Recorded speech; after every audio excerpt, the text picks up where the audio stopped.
Now in phase two, this will be the next day.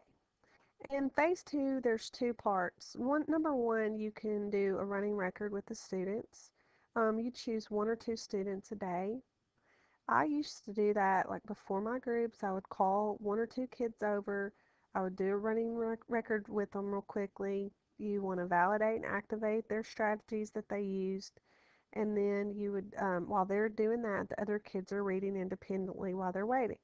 Then you pull everyone over and you want to begin the writing. Now, depending on their on how well they are at writing, you want to provide them with an oral prompt in which um, they begin to, it promotes deeper thinking of the text.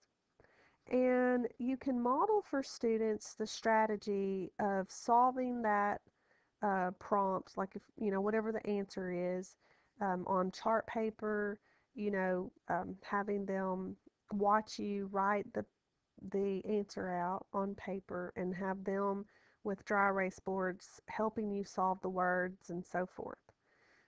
Now, if you feel like your kids are past that, like they don't really need that model, and they can just write independently, then that's fine too. But since they're in an intervention, they're probably more than likely struggling writers, and so that write aloud is very important.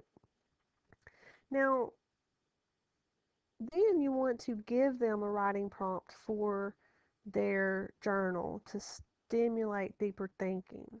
You want them to start thinking deeper about the text. And I just put out a thought here of do you think Amelia enjoyed showing Maya the beach? And why do you think that way? Provide two reasons from the text. Now, in an open response in third grade, a third grade prompt, an open response, is going to require students to um, have four things. Like in this, for instance, if you wrote, do you think Amelia enjoyed showing Maya the beach? They would write, yes, I think Amelia enjoyed showing Maya the beach. That's one, yes. And then two things, provide two reasons, is two more, so that's three things. Now in third grade, they need to write three reasons from the text. Now, since they're in second grade, I mean, you can build up to where it's 4 points. If that makes any sense at all, I don't know. But this sort of goes along with what we talked about in our discussion prompts the day before. You know, why do you think that Amelia enjoyed showing Maya the beach, and give two examples? So, when I ask these questions, I try to think, well, what do I want them to respond? Well, yes, I think she enjoyed it because she enjoyed showing her all the things that they could find, like the starfish and the rocks and so forth, the sand dollar, and I mean, you could even have them name those things, and then also um, having the mom help them make the bracelets at the end, and um, and for her to say at the end how she has even more to show her, just makes you think that she really enjoyed showing her around on the beach. So those are several reasons why um, they might say that she enjoyed showing Maya the beach. And then as they're writing, you're going to go around and do one-to-one conferencing and just support them in their writing and have them rehearse their thoughts.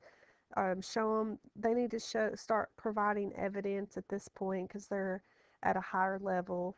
These are some things that they need to do, and this is going to help them get ready for the benchmark. Even though second graders don't take a benchmark, and the level 18 is about second grade level, um, or first grade, or I mean, if intervention, it's probably um, second grade. But if your kids are on third grade and they're in 18, you want to start getting them ready for that benchmark and how they're going to show evidence from the text and so forth. And this is a good way to do that.